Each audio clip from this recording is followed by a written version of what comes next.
moo tax rek def nii non on est là c'est vrai que le club a progressé ah. donc on dit les choses aussi bi may ñëw fii équipe dafa langoon charrette. 12e 11e. 2 ans muy lan si charrette la. on vient on fait du travail on renouvelle l'effectif. 5e daaw ñu defee équipe bi métti 2 mois sans victoire. ñu fight manœuvre sur tous les plans 4e. donc le travail est là aussi. il ne faut pas qu'on oublie ça. il y a des joueurs qui ont progressé gagné un titre mais am na joueurs yu progressé. ñu bëri tukki nañu ñii dem nañu sélection. c'est le travail de l'entraîneur. c'est gagner des titres c'est faire progresser les joueurs. et on reste dans ça. j'ai pas peur ah tey bi ma xam tey da nga war a nekk champion baa nga dem dama koy jëfe yàlla mooy may rek. parce que tey bi ñu toogee fii fixé ko tey mag sama gars yi objectif le gars qui a génération foot avec leurs moyens ñetti terrain xaalis bu bëri dañ ko fixé objectif ne da nga war a jël fii da nga war a gagné ko. waaye jaraaf bi pareil tey même sur tous les plans même musique foo reyee ganaar ba cuut ñoom nag nañu rey donc ñooñu ñoom ñooy rivaliser parce que affaire bi talent la ak fula. dara soo ko daaw jàpp nañu ko jóg 2-0 kenn dóoru ko affaire bi mythe la rek ay mythe a fi nekk mais yéen yéenay gëm seen bopp gëm na yéen individuellement bu ngeen am seen objectif équipe bi mun a am ay objectif mais pour ça aussi il faut que les cœurs soient ensemble il faut qu'on travaille ensemble il faut qu'on soit rigoureux il faut qu'on soit rigoureux xoolal Abdoulaye Ndiaye boobu on dit jeudi depuis un mois ñu koy wax jeudi dañuy dem kooku Gambie oui le gars bu tëdd këram di naan dafa yaakaar ni jeudi si guddi nay voyage c'est pas possible c'est pas possible ça c'est pas la rigueur toog tey amul dégg-dégg da nga koy daan dama doon kaay mu dem jël ba doo sa gars parce qu'il comprend rien donc gars yi dañoo sàmm il faut que ñu muus tuuti quoi yeewu tuuti bon y a des petits détails yuy sonal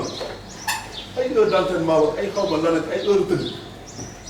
beneen waa ja dem ñu ñëw tëdd leen mu ñëw panca keroog tam bu gàtt ba ni filmé dañ ko rek yow xaw rek c'est des trucs yoo xam ne dañ koy dépassé on est là pour travailler entraînement ñu bàyyi leen loisir bu kii nag c'est pas le nu mu ci bàngu li bàyyi ngeen nekk tuuti aussi xool seen ngeen yi connecté wu tuuti mais 10 heures jotee ngeen na tëddi mu ñu tëdd 10 heures gars yi dem ngeen wàccaat ne lii wàccaat fii def la non comme ngeen di nelaw di récupérer parce que li ngeen di def nii le gars de Jaraaf il fait ça 3 fois excentré la tey latéral Jaraaf mu ngi entraîné di jël ay wii soo leen passé match 90 minutes day métti man nag may conscience ci loolu parce que vous n'êtes pas joué sur le terrain connexion yaa yooyu ah loolu amul terrain football la daw la kàttan ak technique ah donc dañu xam ne ñu fi andi c'est ça notre mission jéem a récupérer xool lekk bi amélioré ko yaa jógee fi am kàttan bu bëri bu ñu demee championnat bi au moins def nii parce que championnat Sénégal doo ñëwee les premières journées lang dégg le championnat est dur les clubs se tiennent de près soo dof rek début saison nga xam ko raté damay ragal nga wàcce donc il faut être prêt on fait ces regroupements yi pour que les gens soient prêts mentalement physiquement dans tous les plans mais c'est pas venir là nekk fii nii quoi voilà sans objectif sans rien on ne rêve pas saison bi dañ koy def nii deux ñëwaat taxaw fii non vous êtes là c'est une étape de votre carrière bu leen fi nekk ay zone saison bi di ñëw nga ne sama objectif toog ay zone je veux une sélection je veux voyager je veux c'est ça quoi faut rêver grand donc moi c'est ça mon état d'esprit il y a les objectifs on va les assumer nañ ko jëm ensemble li nga war mooy on maîtrise pas yenn yi mais liggéey moom dañ koy def et moi travaille avec des gens qui ont envie daaw y a des gens qui étaient là qui faisaient le moyen saison dafa jeex dama leen ci présent ne ko kii daggal bopp bi man mënuma liggéey moom et puis j'assume ça am na joueurs yoo xam ne aussi entraîneur bi dafa compliqué mënuma liggéey ak ñoom mais il faut le président mais suñu accepté nekk ensemble nag dañuy gérer on se supporte li ñu boole c'est le travail on n'est pas obligé d'être amis di yónnante ay messages ak yooyu mais liggéey bi nañ ko def correctement y aura pas de problème mais ku fi nekk il n'est pas dans l'état d'esprit bëgg a def du ko neex aussi man dama ko nangu je suis là aujourd'hui dama ko nangu keneen du fi ne mën na ko nangu donc ça va clair entre nous management léegi dafa métti parce que ku si nekk da ngay ñëw sa yar sa jikko ak sa jour sa bopp ngay xalaat d'abord doo fi nekk di naan yàlla na ma naa fool sama place boobaa tu es un joueur boo xam ne am waaye ci su ma nekkee concurrence moom damay ñëw ko di doom les entraîneurs bi les cons ils choisissent ma ne il me choisit pas man damay liggéey pour inverser la tendance mais j'ai pas baissé les bras dem bureau président di suuflu ba di woo aarale ko demal ne entraîneur bi da ngay war day ko xool comme je vous l'ai dit tey saf yokk nañu ko ah j'ai pas de problème tout le monde est là ku si nekk dafa am sa gis-gis ku si nekk da nga am sa expérience da nga andi plus pour nous gagner parce que 4e 5e au Sénégal c'est pas mal mais dañ ko bëgg a améliorer tey Diao Alassane Diop duñu ma bàyyi ma jël koo xam ne entraîné wu taxawul di ko dugal ci groupe bi ñuy defar le groupe là mais y a des joueurs yoo xam ne ils ont du talent mais très wuñu dañ leen bàyyi fële réserviste donc tey on va faire le stage il y aura 3 matchs on va encore vous évaluer comme que li nga toog fële seen gars yi di woo président nee naa ñoo mën gars yi mais si vous faites pas l'affaire aussi on va pas vous garder là on va pas vous garder là donc battez-vous dem seen bopp liggéey loolu am solo entraîneur bi ndaama la loolu la bëti dañoo xonk c'est pas votre problème c'est le job je fais le job j'essaie de progresser génn football Sénégal bu métti bi nekk ci leneen c'est ça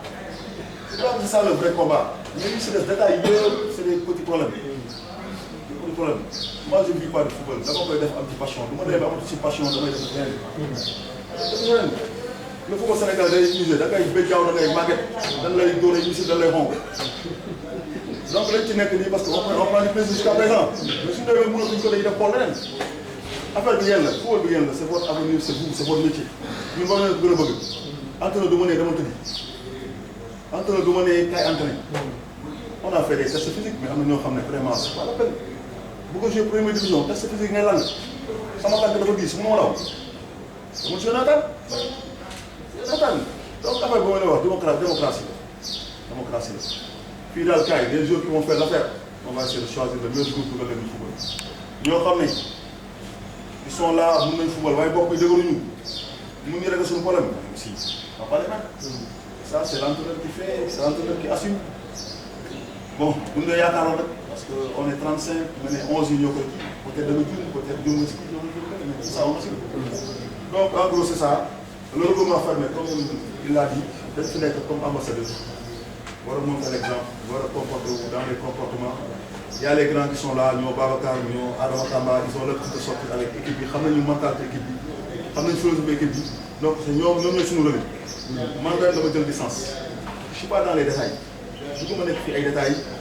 Siré defal lii Khadim Bamba defal la non ça va on est concentré sur le travail sur les objectifs jéem a am dara quoi waaye di gérer ay petits détails là néew ma ci donc ñoo Baba ñu ngi fi yee grand ñu ngi fi nañu assurer loolu le staff est là large donc yenn yi nañu éviter détails daf ciy tànnal on se concentre sur l'essentiel liggéey on n'est pas les seuls on n'est pas du ñu ko bëgg a gagner toutes les équipes dañu bëgg a gagner et puis mettre énormément de moyens ça faut pas le fàtte vous avez du talent ça suffit pas moo nañ fi toog nag tey pendant 2 heures temps di wax donc regroupement forum bi dañu góorgóorlu heure de travail bu ñu waxee entraînement 17 heures ñëw 17 heures entraîné tëdd 22 heures ñu dem tëdd 22 heures ñoo ngi ci on se couche pas nekk champion au moins tëdd bàyyi ko ñu récupéré bon beneen bi bii mooy sama 3e année douane on doit jouer dimanche contre Berkama ñoom gànnaaw marché nañ ko def publier nañ ko et cetera et cetera douane aussi bon loolu fi dëkk kooku comprendre tey sur le marché là objectif bi lan la mooy seet équipe bi jéem a constituer sama groupe. y a des nouveaux y a ñu fi ne woon donc tey ku ma ne da ngay gagner par force xam nga fël mais en termes de constituer une équipe pour le 7. mais aussi gars yi ñoo des compétiteurs ñu fi ñëw ba fii président jël ñoom seetaan si gars yi bëri ñoom seetaan si waa Berkama dañuy xaar ñoom on se fait laminer donc match bi objectif mooy gagner ba match nul il y aura 3 matchs. mais match yi saa yi dañuy bëggoon faire comme des matchs de compétition mais pas là de jouer match yi rek match de gala di dóor nii ñu topp non les gens bi ñu ñëwee benn match xam nga bu ñu defee nii dóor mu ne ma mais fii ñun ñu ne les matchs am ko dañ ko war a gagner ah. ñun doy même match am ko dañ ko war a gagner xamuñu match bi daal mais c'est vrai même ñun ñu ngi ñëw fii aussi liggéey bi ñuy def dem terrain gars yi dañuy dóor ñu ñëw concentré wu tëdd fii di lekk di naaw non il faut qu'on se batte pour gagner les matchs il faut qu'on se batte pour gagner les matchs. Donc en rural, voilà mon état d'esprit, voilà mes attentes par rapport à vous. Puis aussi la vie de groupe là, gis naa commencé ngeen ko organiser l'équipe ak yooyu. Si le séjour doit être agréable si yéen la koy neexal bon booy tuuti booy géey munoo ñëw gars yi toog di waxtaan nga nekk fële sa téléphone yow kese di waxtaan sa jabar xaw ma jabar yow tam xaw ma sa jabar. Il faut être ensemble. loolu dafa xam le regroupement fermé c'est pour moom cohésion gars yi déggoo gars yi xamante. Sinon, les gars entrés pour les clients, là on est là pour 10 jours, les gens se connaissent vraiment sympathiques. Ça, le regroupement fermé. Donc les clans isolés, tout ça là, ancien, nouveau, Gendar Gédel, Gendar le beau, ça va on va ensemble. Et je l'ai appelé mon petit tout le temps, tout le monde répond, mais ils ont la voix. Ah, c'est illicite. Donc voilà, j'ai été long. Bon, mes propos aussi, peut-être ça blesse certains gens. Il faut que je le dise, parce que sinon, on a eu beaucoup de... Donc, dans mes bails, le SAF, nous comprenez. Donc, par rapport à ça, il y a Ibou qui est là. Ibou qui est là, il fait beaucoup d'efforts. Il y a des risques parfois pour le truc mystique là. Le mystique aussi, il a des conditions. Peut-être qu'il va venir. Par rapport à cette intégrité physique, ça. Si les gens viennent et pour le moment qui viennent, disposition de ça, ils ne le gagnent. Donc, le président, il tient à ce que moom mu ñëw ñun parce que dafa am ñuy liggéey yoo xam ne daaw yu bëri am na gars yi ci groupe bi dañ ko yàq. xaw ma ndax conseil nañ ci xaw ma conseil wuñ ci. Donc il va vous dire par rapport à tout ça. Dieu mu ne nii ma ñëwoon Claude je pense que c'est bon comporté. Bon Dieu. waaw gars yi salaamaaleykum. mais amoon na rek si course bi wax comme gën a appuyer fa expliquer leen surtout par rapport ak dama am benn maître moom ko si wax personnel dama am benn jour may waxtaan ak yaare ñu benn magam da koy naan ñu wax la lii nga war a def ma mer kon bul nangu ñu wax la li nga war a def da nga góorgóorlu jiitu li nga war a def nga defal daaw ci bi man jàpp naa ne équipe bi enseignement yi ñu ci war a tirer nañ ko sur supervision coach tirer nañ enseignement yi premier enseignement ñun jàpp nañ ne bu ñu defee 2 ans ba dem 3 ans su mu ngi wax danoon teg genre équipe boo xam ne nekk équipe boo xam ne équipe buy gagné dara kon ren ñi fi nekk ci ñoom la yaakaar pour dem ci loolu fii am na ay junior yi yéeg daaw yi ba amoon ay junior yi yéeg bàyyi nañ leen de ren nekkuñu fi kon junior bi fi nekk ku si day wax ne jëlal basan toog si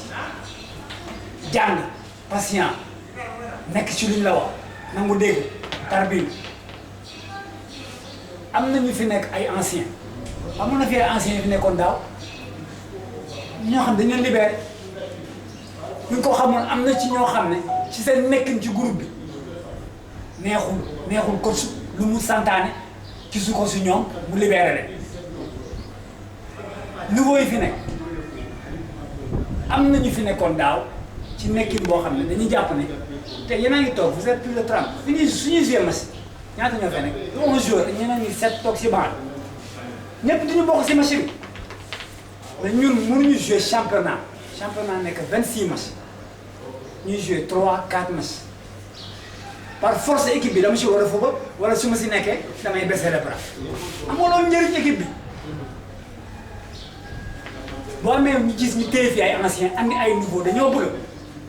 ñi fi nekkoon daaw ñeneen ñi fi nekk ñu sentir ne ñoom ñu ngi góorgóorlu pour ñi fi nekk xam ne ñoom bu ñu fi nekkul ñoom ñu ngi fi. ku yaakaar ne am na ñoo xam ne xëy na nekkuñu fi Victor am na joueur boo xam ne peut-être nekkul fi mais buñ fi nekk joué nañu 4 à 5 matchs joué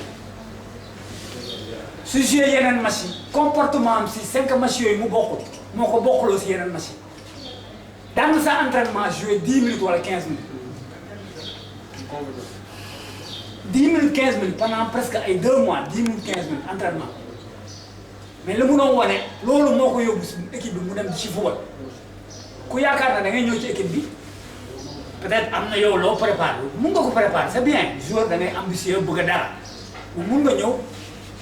coach bi am loo xam ne moom lay liggéey mu lay xaarloo mais joueur da ngay gëm sa bopp foofu la personnalité bi génn waa ji xoo pareegul pour ma jouer man ma dem gën a xeex bon ko ne man danaa ñëw loolu lañ soxla ren ku mënul nekk ci loolu ngir yàlla na ko teel a wane ñu xool lu ñuy def moom mu dem xool leneen parce que ci loolu lañ bëgg liggéey te loolu du tàmbali suba équipe bi tàmbali na dès fii comportement yi ci loolu la war a nekk tey rek course le matin ñu koy wax entre dañuy wax départ 7h30 7h30 war leen fekk ngeen di préparer 7h30 avant 7h30 war na leen fekk si jour ay détails ndaw la mais loolu mooy firndeel comportement bi ngeen war a am toute la saison ci li leen di xaar mu jot rek mu gis ne nekk nañ ci am na loo xam ne nag enseignement la boo xam ne man par rapport ak anciens yi foofu laa bëgg a insister daaw man jàpp naa ne am na ay match yoo xam ne suñu attitude xëy na même bu dee pour defar la mais malheureusement nekk na loo xam ne dafa yàq jàpp naa ne anciens yi war nañu gën a xool seen taxawaay ci boobu seen taxawaay par rapport ak staff bi lépp loo xam ne ouverture coach da koy def am na ouverture mais nit ku nekk fuñ la teg rek nekkal fa loo xam ne coach bi xam ne lii santaane coach bi la lu mu tere ñu bàyyi ko moom foofu laay xaar ancien parce que coach su amee ñoo xam ne ñoom ñooy nekk liaison ba moom mu koy wax ne am na loo xam ne moom loolu même bu dee am na staff bu mu nekk am na loo xam ne staff bi du fa yegg anciens yi war nañ mën a jouer loolu boo xam ne lu ci bari mun na avancer la parce que état d'esprit yu équipe moom yéen ñi ne ci biir yéen a koy ñëkk a régler balaa ñuy staff bi di ko régler yéen a koy ñëkk a régler parce que boo leen duggee terrain li nga di reflété boo leen nekkee groupe boo leen duggee terrain loolu moo fay feeñ ñu xoolaat ànd bi defar ko parce que quel que soit objectif bu ñaaw ni ñu toogee nii yenn saa yi wax bii fi ñu toll nii dafay neex a dégg ñëpp danañ ko dégg te bu ñu tàmbalee match yi di am kii di joué wu rek ku ne bëgg a wane jikko ku nekk nag li nga sa jikko na nga koy yàmmal téye ko sa kër parce que dama ñëw bugg a nekk si mbooloo bu doon sa kër la fii ku nekk këram du sol maillot bi ku ne dee sol benn chaise kee sol benn semi da ngeen dem ba ut loo xam ne lépp da ngeen koy nuróole ngeen nuróole ñu am rouge nuróole ñu bind fii AS Douanes kay firnde na lépp maintenant damay souvent ku ci toog da koy wax président Métine wax na ko fi léegi fi président Bassirou Ndiaye toogoon da koy gën a firndelaat AS Douanes football amateur football professionnel AS Douanes dafa tàmbali di gañ man jàpp naa ne joueur bu bàyyi benn équipe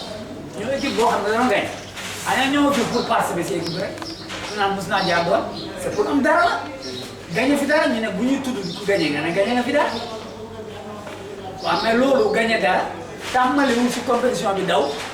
nga bëgg fa wane benn da nga koy tàmbali ci fu mu commencé nga wane loo xam ne dina nekk lu dëgër nga yóbbaale ko toute la saison nga comporté woo loolu toute la saison pour amal la njëriñ kon foofu laa yaakaar ne loolu laa am lu may dolli lu duñ ko jàpp am na nag ñàkkul ci wàllu enseignement yi yoo xam ne xëy na ci waxtaan bi la xaj ci déroulement saison bi ci déroulement entraînement yi dañ koy gën a xool ñu koy defee mais daal man fu may gën a insister mooy ci nekkin bi ñu xam ne suñu bëggee am dara nekkin bi nañ ko gën a rafetal bu nekk nekkinu groupe encore une fois suñu tool yi nag wax neex na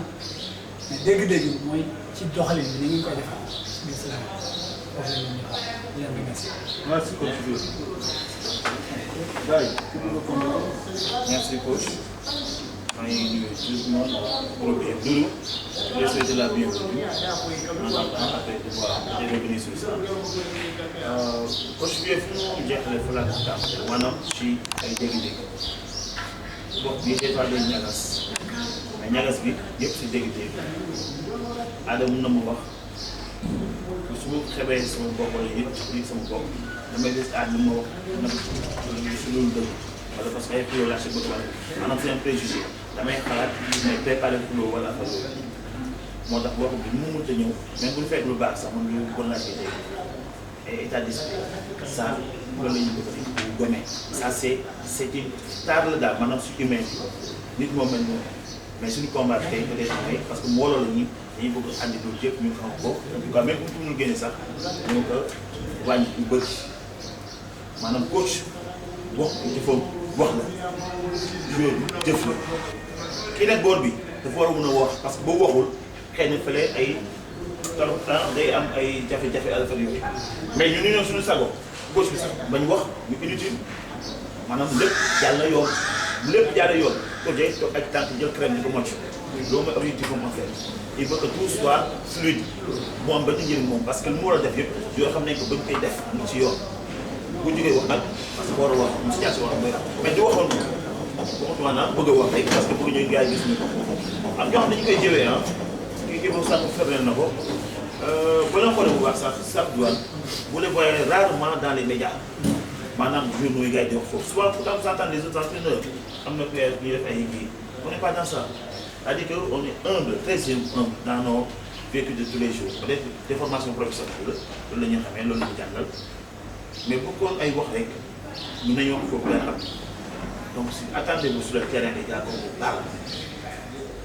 man su ma toogee fii Khadim Bamba toog fële su ma waxee nànk du ko dégg damay yuuxu ok na nag yuuxu léegi gis amul distance bi moo tax pourtant bu xalaatoon distance moo tax que damay yuuxu mu dégg ko donc waxeen bi dafay du dégg effectivement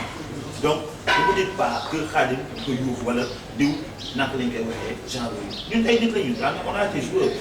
moom bëgg injustice daf si gaaw na gis injustice ah ni diw ñoo ne nii ki ni koy waxee ki ni koy waxee billahi suñu ko andi la yëpp ñu rafetal ko nga xam ne neewuñu fi pour parce que kii sama boy la kii sama boy la amul benn problème suñu joueur entraîneur am kii boyam kii defal problème affaire di jëm tàggat man su ma waxee Ibou Coly dina ma gérer sama caa sama boy la même bu fekkee sax du yoon ma fasal ko parce que yoon mais mooy dëgg entraîneur du jël bàcc di ko dóor boppam ku doon dof dof si terrain réew di comprendre def yooyu yëpp mais boo xam ne bu ñu ko teel ne koy jëlee dina métti mais dafay dugal donc si maintenant dañuy bëgg nag lépp lu ñu mën def bu la mën a positivement que kii di teew sur kii c'est important qu'on en parle aujourd'hui parce que bu sa besoin démarrer am ce que je vois na ko dootul dugg si ay détails parce que ñu ko dans un moment ay détails yu ñu solo on en parle tout de suite de vous à nous yéen ba am ngeen wax ko non am na benn problème on est là pour écouter jéem comme ça bu ñu fi jógee rek yëpp ñoo koy booloo ça c'est un appel que je vais vous lancer attendez-vous qu'on vous parle mais bu leen gis si wax boobu lu ñagas wala lu bon pour defar rek la dans aussi benn match coach am benn joueur su tu permets j'en parle benn joueur ak sama fi ñëw taxaw ma ko continuer ak des bal man wax naa ko du wax naa ko sax lu laa ko mën a tuddee parce que ak samay continuer topp ko yaa ngi taxaw sànni xeer bu daal du doon bàyyi loolu mais soxal moo doon am fële mais du ko gis du koy bàyyi ko ñun moo xamoon naa ko tey na sa temps c'est trop tard. tu en parles après bu la neex nga régler problème boobu. kon daal benn chose ñëw na si benn mooy cause bi laa doon hey lii mooy am solo su ma la bu ko déggul rek am problème ak adaptation fii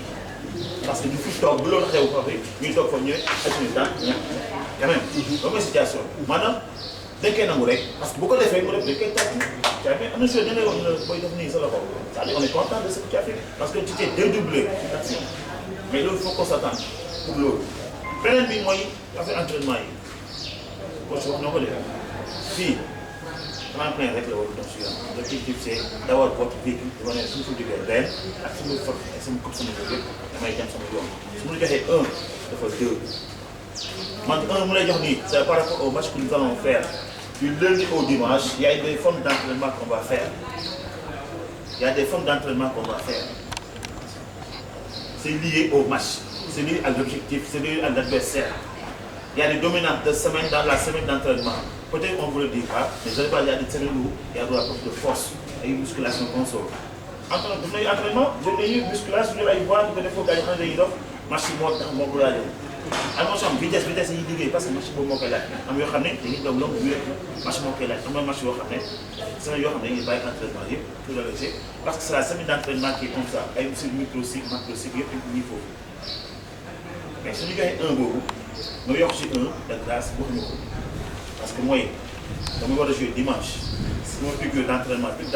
bi je sais qu'on a 72 heures avant le match